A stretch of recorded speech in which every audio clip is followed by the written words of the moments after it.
Bonjour à tous, bienvenue dans ce tout dernier épisode de la première saison des Mondes Subtils. Il va être un petit peu différent des autres cet épisode dans le sens où il n'y a que moi qui vais parler. J'ai hésité pendant pas mal de temps à le faire parce que d'une, c'est pas un exercice facile de se dévoiler comme ça, de se mettre à nu et de montrer sa vulnérabilité. Et de deux, je voulais qu'il y ait un sens à ce que je raconte, mon parcours à moi. Ça servait à rien de le faire juste pour raconter ma vie. Donc, pourquoi je fais cet épisode ? Alors aujourd'hui, j'aimerais raconter mon histoire parce qu'elle peut paraître atypique, comme ça, vue de l'extérieur. Et en fait, plus je rencontre des gens connectés, entre guillemets, plus je me rends compte qu'on est beaucoup à avoir vécu ce que j'ai vécu. Donc, cet épisode, il est un peu pour vous. Vous, les petites âmes qui êtes en train de vous réveiller. C'est pour vous dire qu'en fait, vous n'êtes pas seuls à vivre des retournements de vie, des situations brutales et inexplicables qui chamboulent tout. Des questionnements profonds, surtout depuis, je dirais, ces 10 dernières années. J'ai l'impression qu'il y en a de plus en plus. Et cet épisode, c'est pour vous dire que tout va bien se passer. Ne paniquez pas, mettez votre ceinture de sécurité et gardez le sourire. La vie nous veut du bien, j'en suis certaine. Et la deuxième raison pour laquelle j'avais envie de faire cet épisode, c'est parce qu'il y a plein de choses qui sont en train de s'ouvrir pour moi grâce au podcast. J'ai pas mal d'idées pour d'autres saisons de podcast, pour une newsletter, des articles, etc. Et j'ai vraiment, vraiment envie de rendre les mondes subtils interactifs avec sa communauté. J'aimerais entendre vos histoires, vos expériences, vos questionnements, parce que pour moi, on a tous une histoire à raconter et on a tous une manière de voir la vie qui nous est propre. Et donc, je me suis dit, si moi, je raconte pas mon histoire de manière honnête, sincère et transparente, je suis pas vraiment légitime à demander la même chose aux gens. Donc voilà, on en est là, l'épisode 10. Alors, j'aimerais commencer par vous raconter un peu ma vie d'avant, surtout ma vie d'avant burn-out. Je dis burn-out, mais en fait, c'était un éveil spirituel en même temps. Mais c'est vrai que c'est le moment de ma vie où tout a basculé. Absolument tout. Donc, commençons par le commencement. Alors, moi, je suis fille unique. J'ai grandi à Orléans-la-Source où j'habitais avec ma maman parce que parents divorcés. Donc, enfance normale, équilibrée, assez classique. Mais petite, j'étais un petit peu chelou quand même. C'est-à-dire que déjà, j'ai des souvenirs de moi vers l'âge de 4-5 ans, je dirais, où j'adorais prier. Mes parents n'étaient pas du tout religieux, je n'avais jamais mis un pied dans une église et je crois que j'avais vu ça dans Bernard et Bianca. Il y a Penny, je crois que c'est Penny, la petite fille dans le dessin animé, qui prie et je me suis dit « Oh, ça a l'air vraiment cool ce qu'elle fait ». Donc, je me suis mise à faire la même chose dans ma petite chambre et je priais très discrètement, mais pour des trucs fun. Genre, s'il vous plaît, Dieu, j'aimerais avoir un chien. Je priais pour être jolie, pour être intelligente, pour pouvoir faire des études et pour être heureuse. À côté de ça, j'avais pas beaucoup d'amis. J'étais dans la lune, mais totale à l'école, tout en ayant des notes moyennes. Mais je rêvassais tout le temps, complètement à l'ouest. Et en plus, j'ai un peu honte, mais je le dis, mon plus grand kiff petite, c'était de raconter des mythos et de voler. Mais quand je parle de mensonges, je parle de gros mensonges. Genre, mes parents sont morts dans un accident d'avion. En fait, les gens que tu connais, ce sont en réalité ma tante et mon oncle et ils me battent. Genre la gamine qui a trop besoin d'attention, quoi.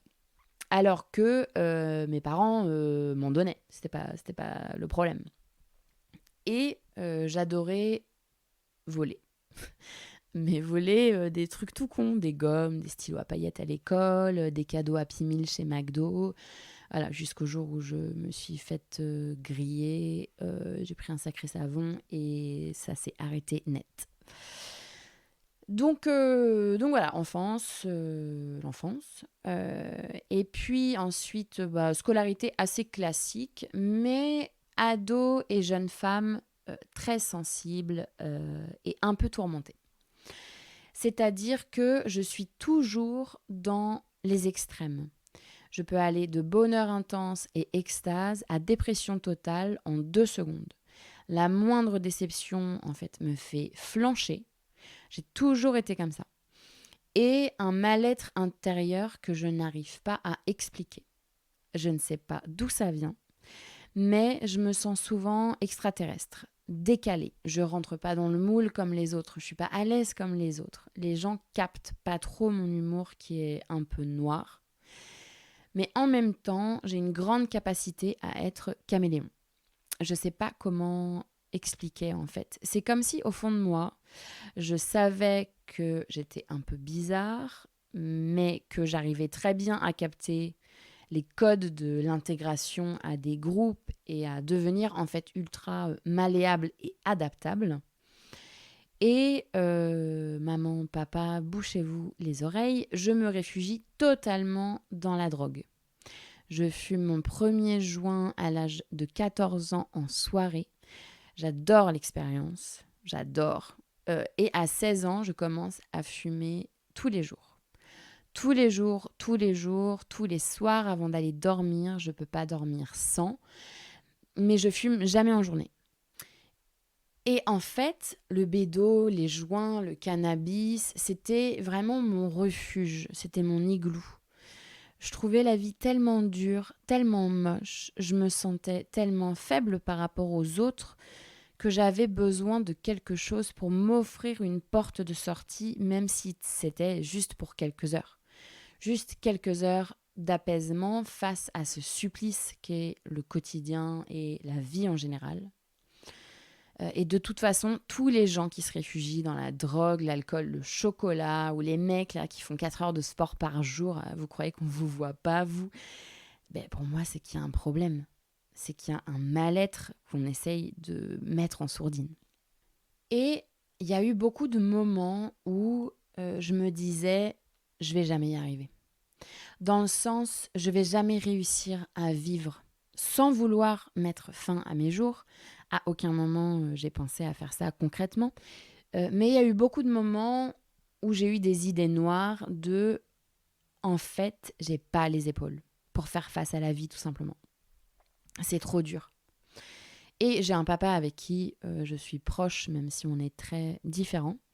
Mais j'ai un papa qui est également hypersensible, qui fait partie d'une génération où ça n'est pas accepté ni compris, encore moins pour un homme.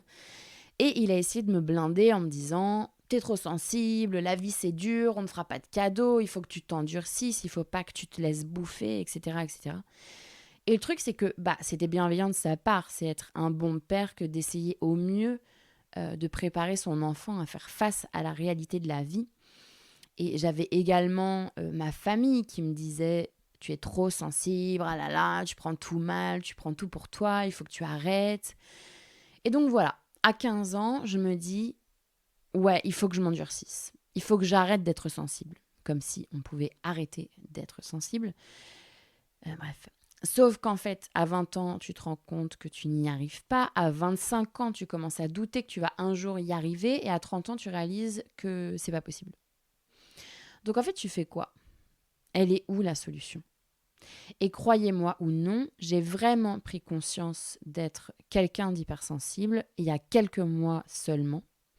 Et à partir du moment où j'ai accepté le fait d'être hypersensible et que je l'ai accueilli, tout s'est ouvert pour moi. Tout. Le podcast a démarré, j'ai déménagé à Aix-en-Provence où je rêvais d'habiter parce que Paris, j'en pouvais plus, ça me sortait par les trous de nez. Je ne pouvais pas prendre le métro sans pleurer de manière irrationnelle. Et plein d'autres trucs. Tout s'est décoincé en fait. Et je suis en train de vous préparer un épisode sur l'hypersensibilité pour la saison 2. C'est un sujet super intéressant. Et j'ai un invité en or qui vient de me dire oui, donc on va aller explorer ça. Mais en gros, j'ai compris qu'on vit dans une société où être hypersensible, c'est un défaut. C'est vu comme une faiblesse. Un hypersensible qui veut s'intégrer dans la société, dans le moule, c'est essayer de faire rentrer un rond dans un carré. Et ça marche pas. Et en fait, ils n'ont rien compris, ces gens-là. Être hypersensible, c'est une putain de force. C'est un cadeau exceptionnel. Et ça, il faut l'accepter. Il faut vibrer, en fait, cette différence. Si tu es hypersensible, ça veut dire que tu as cet outil pour une raison, que tu as des choses magnifiques à faire avec. Bref, où en étais-je ?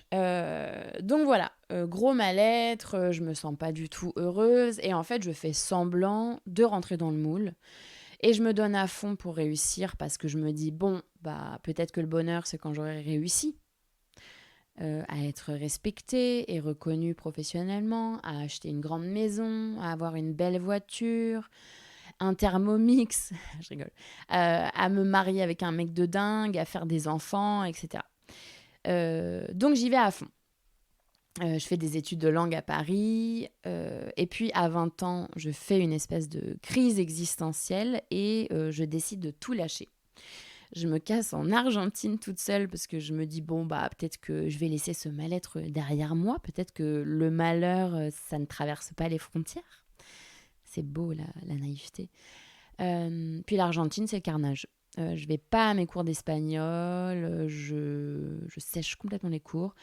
Je sors en boîte 6 jours par semaine, je prends 10 kilos, je fume un paquet de clopes par jour, je tombe amoureuse du pire mec qui existe sur la Terre, qui a zéro respect pour moi et moi, aucun respect pour moi-même. Je pense qu'on est nombreux et nombreuses à être passés par là et ça forge. J'espère que vous serez d'accord avec moi.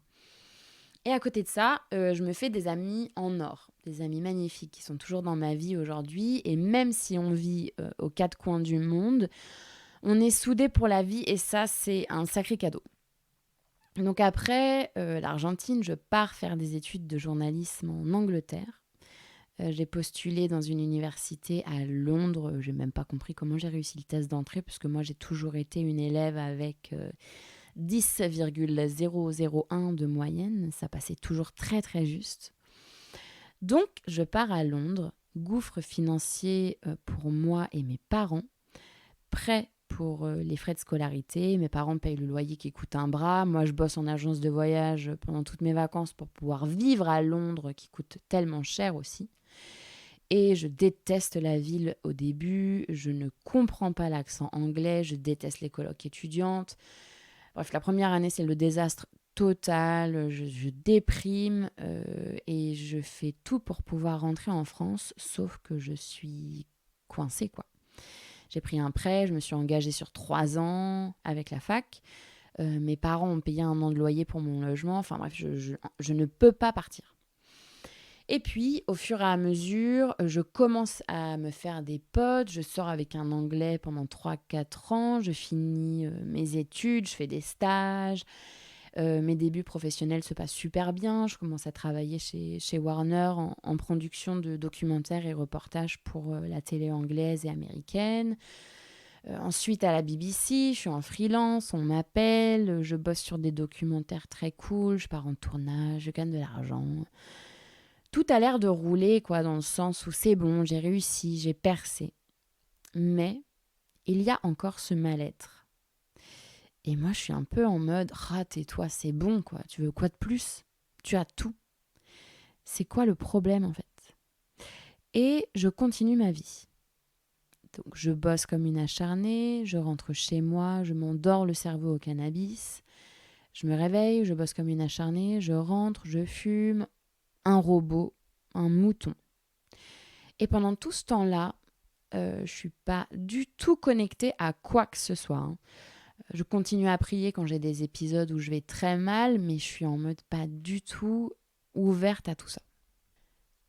En 2017, après le Brexit, je rentre en France. J'en avais marre de Londres. Ça faisait 8 ans que j'étais là-bas. Et puis, je venais de me mettre en couple avec un Français qui est un peu mon ami d'enfance. On est amis depuis qu'on est ado. Et je décroche un boulot dans une grande agence de presse très connue, très prisée. C'était mon rêve d'ado de bosser là-bas. Je regardais les émissions qu'ils produisaient quand j'étais jeune et je me disais « Ah, c'est ça que je veux faire de ma vie ». Et c'est pour ça que j'ai fait des études de journalisme, que j'ai fait tout ça en fait. Et à ce moment-là, je me dis « Ça y est, je suis heureuse.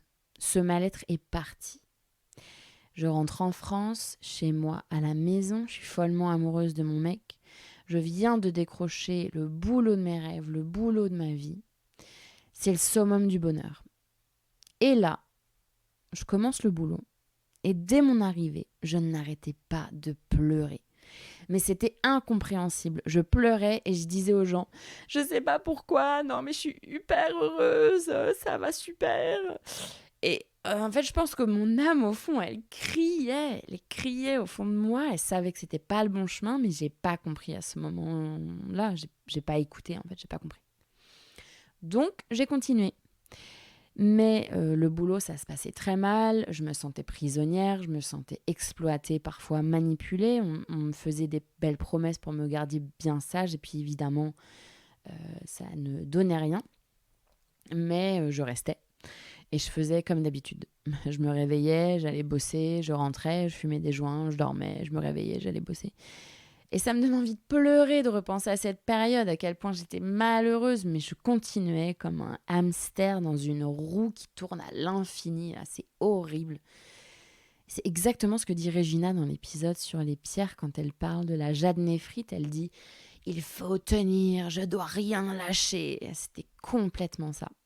Sauf que, un beau jour, le 4 décembre 2018, je m'en souviendrai toute ma vie, ça faisait quelques jours que j'étais vraiment pas dans mon assiette. Pas d'énergie, mais vraiment pas d'énergie. Tout me coûtait. Écrire un mail, ça me prenait 30-45 minutes, aucune concentration. J'étais molle et puis je rentrais, je me disais c'est bon, je vais fumer un joint, me faire une soupe, me coucher à 22h et ça ira mieux demain. Et le fameux lendemain matin, je me retrouve à une grosse réunion. Tout le monde est convoqué parce que TF1 veut un doc de 60 minutes sur les gilets jaunes, genre en 3 jours. On était en plein dans le début du mouvement gilets jaunes à ce moment-là. Et pendant cette réunion, il s'est passé quelque chose. C'est très difficile à expliquer. Pendant cette réunion, tout le monde parlait, mais c'est comme si ma conscience était sortie de mon corps.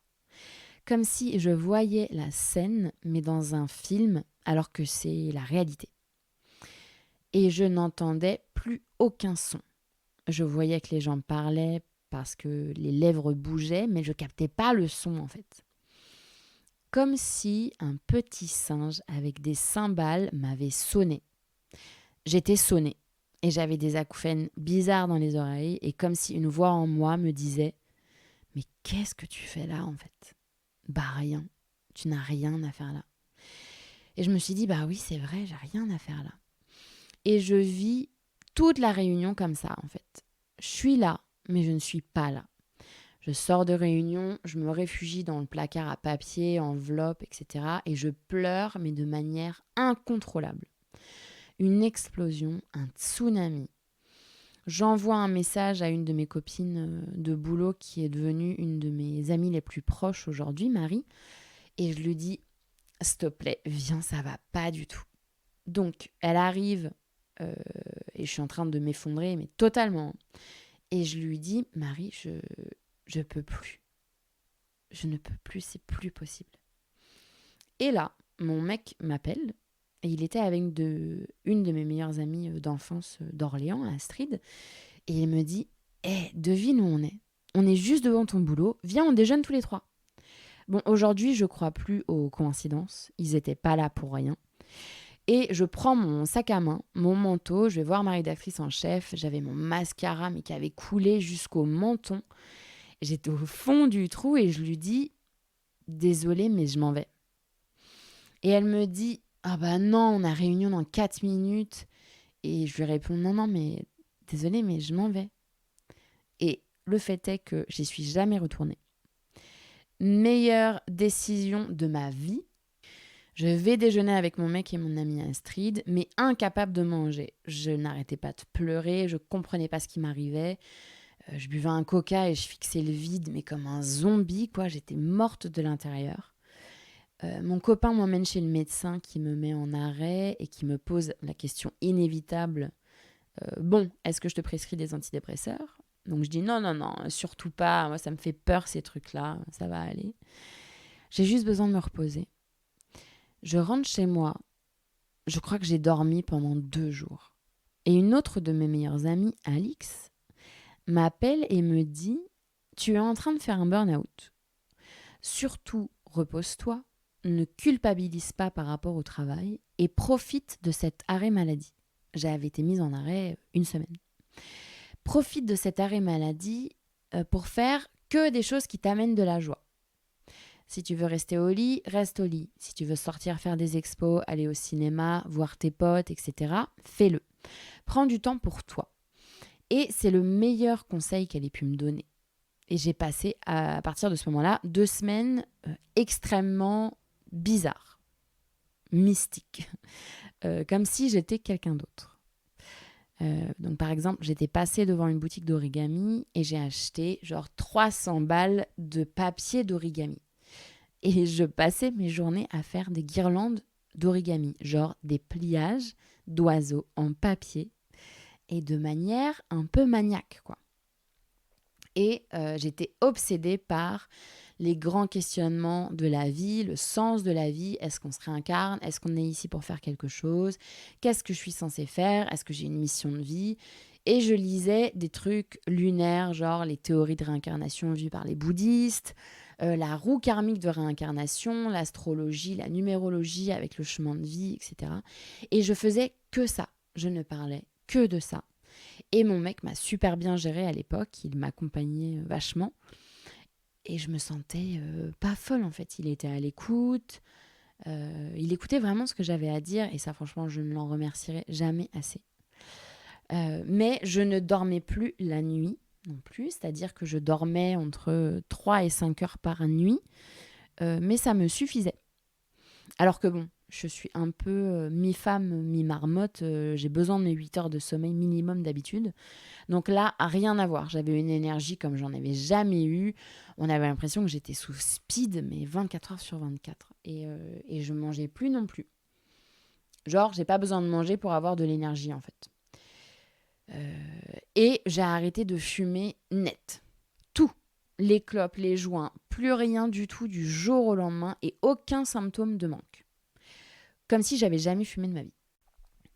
Et pendant ces 2 semaines, j'avais des intuitions très bizarres. Je savais les choses à l'avance, j'avais des synchronicités incroyables, mais tout le temps. Et c'était souvent en rapport avec mon prénom, c'était trop bizarre. Genre une nana que j'avais rencontrée en Argentine 10 ans avant, et on s'était même pas reparlé depuis, qui m'envoie un message sur Facebook sorti de nulle part et qui me dit « Salut, j'espère que tu vas bien. Je voulais juste te dire que j'ai appelé ma fille Raphaël. C'est toi qui m'avais inspirée, tu m'avais marquée à l'époque, donc j'ai décidé d'appeler ma fille comme toi. Savais-tu que Raphaël, c'est l'ange de la guérison ?» Et que des trucs comme ça, mais genre tout le temps, tout le temps, tout le temps. Très étrange. Pareil, un autre truc. Je savais, c'était viscéral, je savais qu'il fallait que j'aille voir mon amie Émilie à New York. Émilie, c'était une amie américaine que j'avais rencontrée à Buenos Aires, avec qui j'étais très proche. Et après le burn-out, je savais qu'il fallait absolument que j'aille la voir, que je passe du temps avec elle. Donc, j'ai pris mes billets tout de suite et je suis partie quelques semaines plus tard. Et on a passé une semaine magnifique toutes les deux. Et pareil, une semaine où il y avait que des synchronicités bizarres, sorties de nulle part. Et Émilie, elle n'a jamais cru à tout ça. Et cette semaine-là, au début, elle me disait « Oh mais arrête, tu vois des signes partout. » Mais en fait, au bout d'un moment, au bout de quelques jours, on avait des situations, des rencontres avec d'autres gens, des synchronicités mais incroyables. Et même elle pétait un câble et elle me disait « Oh my God, that is crazy, that is so crazy !» Et on a passé une semaine mais de dingue toutes les deux. Comme si tout était fait pour qu'on passe la meilleure semaine de notre vie. Et j'étais très loin de savoir que ça serait la dernière fois que je la verrais. parce qu'elle est décédée très rapidement d'un cancer du foie à 33 ans, pile poil un an après. Et en fait, elle a été diagnostiquée 2 mois après mon départ de New York. Donc, c'était vraiment ma dernière chance de passer du temps avec elle avant qu'elle découvre sa maladie et qu'elle se lance dans la chimio, etc. Donc, c'est comme si la vie, en fait, nous avait fait ce magnifique cadeau de nos derniers moments ensemble. Des moments tellement privilégiés. Et voilà, que des trucs comme ça, mais constamment, après le burn-out. Et le plus dingue de tout, c'est que mes mains me brûlaient. Mes mains et mes avant-bras étaient constamment en train de fourmiller, brûler de l'intérieur, picoter. C'était extrêmement fort au point où je les passais sous l'eau froide pour essayer de calmer tout ça, quoi. Et ces sensations-là, ça a duré bien 2 semaines non-stop, jour et nuit. Directement après ce jour de rupture avec le boulot, ce pétage de câble.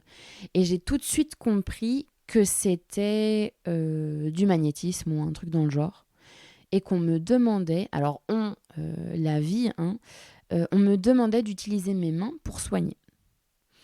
Et un soir, pendant ces 2 semaines bizarres, on va se coucher avec mon copain. Moi, je commence à m'endormir. Lui, il regarde un film au lit. Et au moment où je commence à somnoler, en fait, au moment où je suis dans cet entre-deux, entre le... T'es éveillé, mais tu commences à tomber dans les bras de Morphée, mais tout en restant conscient, j'entends une voix, mais une voix qui vient de l'intérieur de moi, qui vient du plus profond de moi, et qui me dit « Raphaël ». C'est tout. Et je savais que j'étais pas folle, je savais ce que j'avais entendu, je savais que mon copain qui était à côté de moi n'avait pas entendu. Et là, putain, j'ai flippé. Et dans ma tête, j'ai dit non, faites que ça s'arrête, s'il vous plaît, faites que ça s'arrête. Et c'est marrant parce que j'ai compris tout de suite que j'étais clairaudiente, c'est-à-dire que j'étais capable de communiquer avec des entités d'ailleurs, que c'était un canal qui était ouvert chez moi ou qui venait de s'ouvrir. Et c'est la seule fois de ma vie où c'est arrivé. En fait, ça s'est plus jamais reproduit. Mais de temps en temps, je sens qu'il se passe des choses bizarres dans mes oreilles. Comme s'il y avait des acouphènes très aigus et très courtes. Ou comme si mes oreilles se débouchaient. Mais j'ai plus jamais entendu de voix. Donc, j'en étais là. Et je l'ai dit à personne à ce moment-là parce que j'avais peur qu'on me prenne pour une folle et qu'on m'emmène à Sainte-Anne. Et du coup... Pendant ces 2 semaines, je décide que, en effet, je ne retournerai pas à ce boulot pour l'agence de presse. Donc, j'appelle ma RH, je lui dis que je ne reviendrai pas. Et j'avais regardé des formations de magnétisme, mais c'était des trucs du genre devenez magnétiseur en 4 jours pour la modique somme de 199,99 €. Et tout ça en ligne. La blague. Et j'étais là, non, en fait, je ne veux pas faire ça non plus. Et j'avais vraiment peur des gens perchés. Il y avait plein d'histoires autour de moi, de nanas qui se faisaient retourner le cerveau par des mecs chamans bizarres, etc. Donc je savais qu'il fallait que je fasse vraiment attention en rentrant dans ce monde. Donc j'ai décidé de commencer par une école de massage pour travailler mes mains, travailler mes ressentis avec les mains, etc. Donc, je fais une école de massage avec une spécialisation massage femme enceinte et bébé. Et c'était une école super parce que très ouverte et typiquement le premier cours de massage, la prof nous dit on va commencer par masser les yeux fermés parce qu'en fait vos mains, elles savent très bien où aller. Il faut juste apprendre à leur faire confiance. Et cette approche, ça me correspondait totalement. Et en fait, cet état d'éveil très puissant après le burn-out, je dirais que ça a duré 2-3 semaines de manière assez puissante. Et puis après, ça s'est calmé tranquillement. Au fur et à mesure des mois, je suis redevenue normale, entre guillemets, mais toujours très connectée. Et c'est comme s'il y avait quelque chose en moi qui s'était réveillé, qui était là depuis toujours, mais comme si la vie m'avait mis une grosse claque dans la tronche de « Hé !» Non mais oh, tu t'es perdu là, souviens-toi pourquoi tu es là en fait. Tu t'es égaré, t'es parti trop loin Raphaël, ça va pas du tout. Petite remise à niveau céleste. Donc j'en étais là, nouvelle vie. Je pensais que c'était la fin de ce mal-être, que tout s'était volatilisé comme par magie, mais non, pas du tout. J'ai fait beaucoup de travail sur moi ces 3 dernières années et il me reste encore beaucoup, beaucoup de chemin. Mais bon, ma philosophie, c'est qu'il faut y aller tranquillement dans cette démarche de développement personnel qui va piano, va sano et va lontano, qui va doucement, va sûrement et va loin. Donc c'était le début du gros taf. Le regard des autres, par exemple. Quand tu es productrice à la BBC et que tu deviens masseuse, crois-moi, les gens, ils te regardent pas pareil, surtout avec tous les préjugés liés au travail manuel, les mains, etc. Ah bon, mais t'as fait des études, t'avais un très bon poste, mais masseuse, ça paye bien. Tu vas tout foutre en l'air quand même. Hein. Bah ouais, mais bon, si j'étais pas heureuse en fait. Bref, ensuite, je me sépare de mon copain et je fais des petits boulots d'adolescente à côté pour assurer le loyer à Paris, vu que je me retrouve avec l'appart toute seule. Et comme je vous ai expliqué dans l'épisode 0, j'ai testé plein de trucs alternatifs pour m'aider à me trouver. En fait, je ne savais pas du tout qui j'étais. J'étais complètement perdue. J'ai fait une formation en communication animale avec Anne de l'épisode 8 parce que je voulais faire ça de ma vie. J'allais très souvent à la boutique de Regina de l'épisode 4 pour qu'elle me conseille des pierres. Je suis allée visiter mes vies antérieures avec Victoria de l'épisode 9. J'ai fait des expansions de conscience avec Catherine de l'épisode 7. Je suis allée consulter Gaëtan de l'épisode 6 pour améliorer ma santé avec l'Ayurveda. J'ai vu plein de magnétiseurs, énergéticiens, plein de voyants, de médiums. Et en fait, mon obsession, c'était qu'est-ce que je vais faire de ma vie ? Et j'allais consulter des voyants et des médiums parce qu'en fait, j'avais envie qu'on me dise ce que je devais faire en fait. J'avais besoin d'une feuille de route, j'en avais marre de chercher par moi-même. Je voulais qu'on me donne la solution. Et si une voyante m'avait dit « réflexologue pour éléphants », ah bah cool, merci, je vais faire ça. En fait, je trouvais pas ma voie.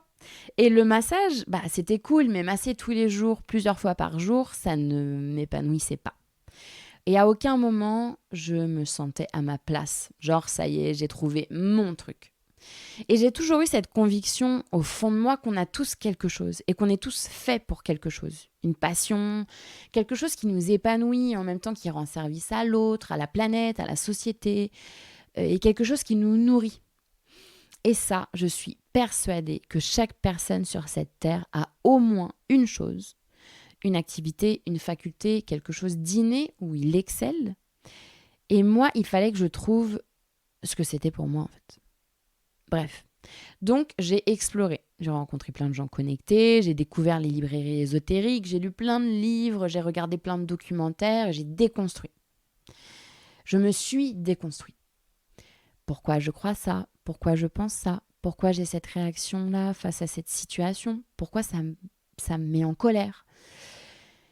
Et puis, au bout d'un moment, j'avais plus beaucoup de sous. Les boîtes de production en Angleterre où j'avais travaillé m'ont recontacté pour bosser. J'ai dit oui. Puis en fait, ça m'a pas déplu. J'ai compris à ce moment-là que j'adorais mon métier, mais que juste, je ne suis pas faite pour le salariat déjà. Pourquoi quelqu'un que je ne connais pas a le pouvoir de décider à quelle heure je me lève le matin ? À quelle heure j'ai le droit de quitter le boulot ou quand j'ai le droit de partir en vacances. C'est quand même lunaire en fait comme concept à la base ce truc. Donc maintenant je bosse mais à mon rythme, en freelance. Donc je garde une distance quand même avec les boîtes de production. Et les mains, je laisse tomber. Ouais, en effet, pendant certains massages, je sens qu'il se passe quelque chose, j'ai les mains chaudes, elles vibrent. Les gens ressentent des choses parfois, mais pour moi, en fait, c'est pas concret. Je sais pas ce que ça fait, en fait, exactement. Je comprends pas ce que je fais. Donc, je lâche l'affaire. Et ça, c'était il y a un peu plus d'1 an. C'était au printemps 2021. Et un jour, je vais voir un monsieur qui m'a été conseillé par une amie qui me dit cet homme, c'est un magicien. J'avais des petits problèmes de santé où je me faisais opérer tous les ans des ovaires. Et je savais qu'il y avait un truc bizarre avec ça, donc je vais le voir. Et mon ami me dit, il est ostéopathe, mais il est également formé en médecine chinoise et il est guérisseur et tout. Ok, donc je prends rendez-vous avec lui, mais bon, pour moi, c'était un énième magnétiseur que je testais. On va l'appeler Carlos. Et je fais la séance avec Carlos et au bout d'un moment, pendant la séance, il me dit mais t'es au courant que tu es guérisseuse ? Donc moi, je lui réponds oui, j'ai quelque chose dans les mains, mais je sais pas ce que c'est en fait. Et ça m'a un peu saoulée pour être honnête. Et il me dit attends, on va aller manger ensemble après la séance. Donc on déjeune ensemble et là, il me raconte ma vie. Comme s'il me connaissait par cœur. Comme si c'était mon père ou mon grand-père et qu'il m'avait vu grandir. Et tout ce qu'il me dit, ça résonne mais au plus profond de mon être. Et il me dit, change rien à ta vie, continue et tout, fais ton truc, mais viens à mon cabinet une fois par semaine et je vais te soigner. Tu vas me soigner et on va soigner mes patients tous les deux. Genre des séances à 4 mains. On dit souvent, quand l'élève est prêt, le maître apparaît. Eh bien, dans notre relation entre Carlos et moi, c'est totalement ça. J'ai énormément de respect et d'amour pour cet homme et je lui dois beaucoup. Il m'a vraiment accompagnée et il m'accompagne toujours d'ailleurs.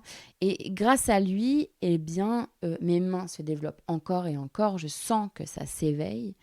Il m'a vraiment aidée à accueillir ce truc, cette faculté dans les mains. Et Carlos, c'est lui aussi qui m'a encouragée à faire ce podcast.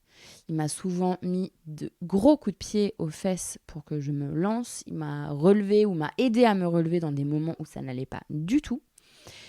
Et en fait, merci la vie, quoi, de l'avoir mis sur mon chemin. Donc aujourd'hui, je fais ça. Je travaille avec Carlos, je fais ce podcast, je fais quelques documentaires un peu alimentaires. Et je suis tellement heureuse et épanouie. Je suis dans la joie, je me sens libre, je me sens créative. Et ce mal-être profond, il est plus là en fait parce que je fais plus semblant d'être quelqu'un d'autre. Je vibre qui je suis vraiment dans la pureté. Bon, après, je vous cache pas qu'il y a quand même des moments plus difficiles que d'autres, des moments de vide, des moments de creux, des moments de remise en question, mais bon, c'est normal en fait. Ça fait partie de l'évolution et je pense que ce sont des phases de contraction pour pouvoir s'expanser après. Et ma théorie, c'est que plus c'est dur, plus ça te fait évoluer. Et je sais pas vous, mais personnellement, par exemple, j'ai trouvé le mois d'août super difficile énergétiquement. Ça bouge dans tous les sens. J'ai eu l'impression d'être dans une machine à laver, en mode programme 90 degrés, tu laves les draps, quoi, les draps sales. C'était super dur. Et je sais que je suis loin d'être la seule en ayant parlé autour de moi.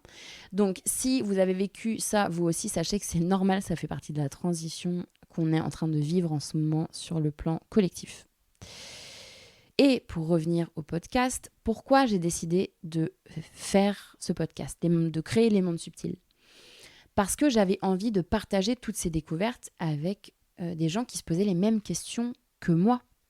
J'aurais adoré avoir ce podcast dans mes oreilles au moment de mon éveil spirituel. J'avais tout à découvrir, je ne savais même pas que ça existait une librairie ésotérique, quoi. Et l'autre message que j'avais envie de vous faire passer, la grande leçon que perso j'ai appris ces dernières années depuis le burn-out, c'est qu'on est vraiment maître de nos vies. Et si on n'est pas heureux, si on ne se sent pas épanoui, si on ressent ce mal-être tel que je l'ai décrit, il ne tient qu'à nous de changer notre réalité. On a le pouvoir de tout changer. Les seules barrières qui entravent notre épanouissement, ce sont les barrières qu'on se met seul. J'en suis persuadée. Si tu es malheureux dans ton travail, barre-toi. Si tu es malheureux dans ta relation amoureuse, dans ton pays, dans ta ville, barre-toi. Notre vie, c'est nous qui la construisons nous-mêmes. On a le plein pouvoir. Après, il ne faut pas oublier qu'on n'est jamais seul.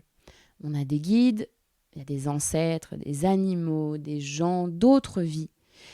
Il y a des gens dans le subtil qui nous accompagnent. Je les vois un peu comme l'équipe maquillage des grandes stars hollywoodiennes quand il y a genre les Oscars. Tu vois, les nanas, elles sont là, elles sont en peignoir, à faire la moue, elles ont toute une dizaine de personnes autour d'elles. Bah moi, je vois les choses un peu comme ça. On a tous une équipe maquillage là-haut qui cherche à nous aider, à nous guider, à nous rendre le plus lumineux possible. Mais voilà, dans tous les cas, donc sachez, mais ça c'est tout le monde, hein, mais tout le monde. On a tous notre équipe maquillage là-haut. Et on peut leur parler, on peut, voilà.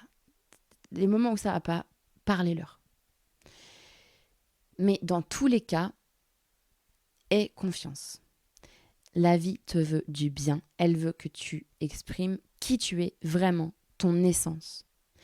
Si tu sens qu'il y a quelque chose qui t'appelle, quelque chose qui te rend curieux, quelque chose que tu fais où tu vois pas le temps passer, quelque chose qui t'anime, qui te donne de l'énergie, il faut absolument y aller.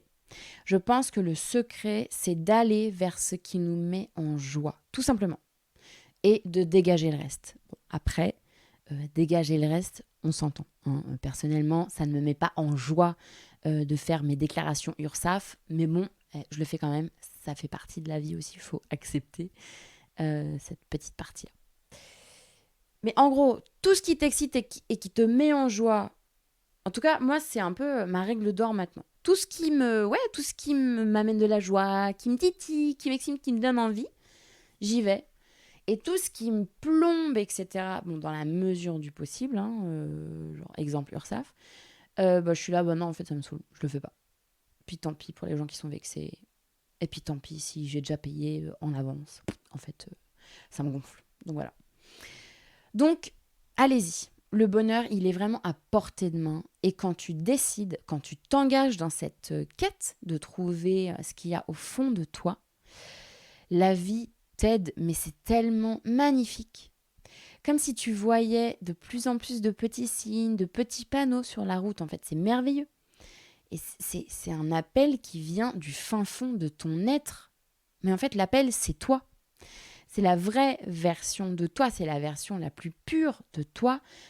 C'est l'essence qui demande à naître, à éclore, à sortir de la chrysalide, à devenir libre, mais dans le sens à se libérer en fait de nous-mêmes et du conditionnement dans lequel on a grandi, dans lequel on a évolué.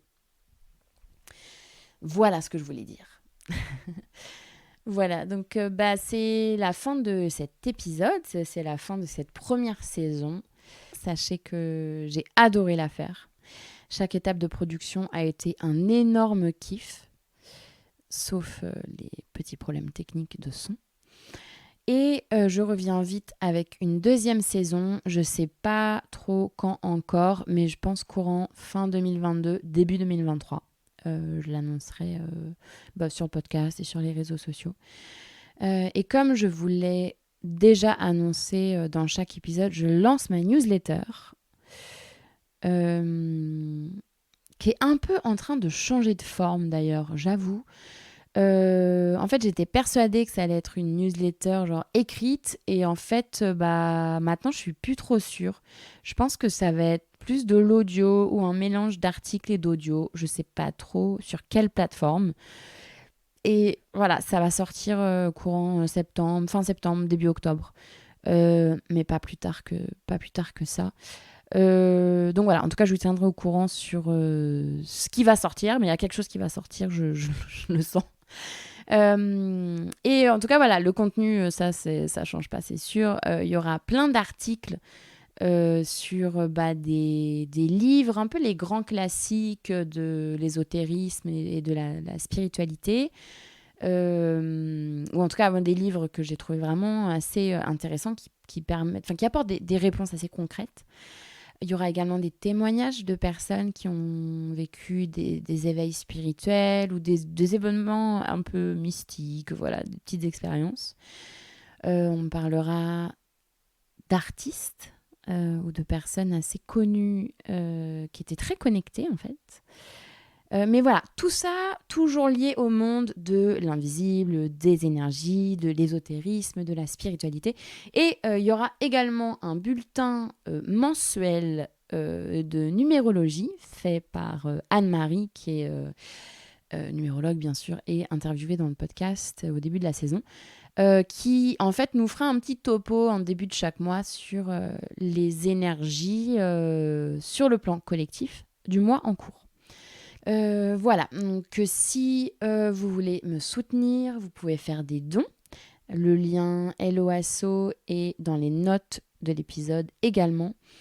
Ces dons, c'est pour me permettre de faire plus d'épisodes, de payer les déplacements pour aller rencontrer mes invités, pour payer l'ingénieur du son, le graphiste, etc. Je voudrais dire un grand merci à tous ceux qui ont fait des dons, qui m'ont soutenu jusqu'à maintenant. Merci du fond du cœur. Et merci à toutes les personnes qui m'ont fait des super retours. Mais ça m'a tellement touchée, des super retours sur Apple Podcast, Insta, Facebook et tout. Et franchement, ça me fait tellement plaisir de voir vos commentaires, de savoir ce que vous en pensez, ce que ça vous a fait. Et ça, en fait, ça me donne plein d'énergie pour continuer à le faire, en fait, parce que je vois qu'en fait, ça vous fait du bien. Autant que moi, ça m'a fait du bien de rencontrer tous les gens que j'ai interviewés et de faire le podcast. Donc, n'hésitez pas à continuer de me faire vos commentaires parce que j'adore les lire, quoi. Voilà, c'est fini. Je vous souhaite à tous une très belle rentrée, beaucoup de bonheur, de joie et d'amour. On se retrouve très très vite. Salut!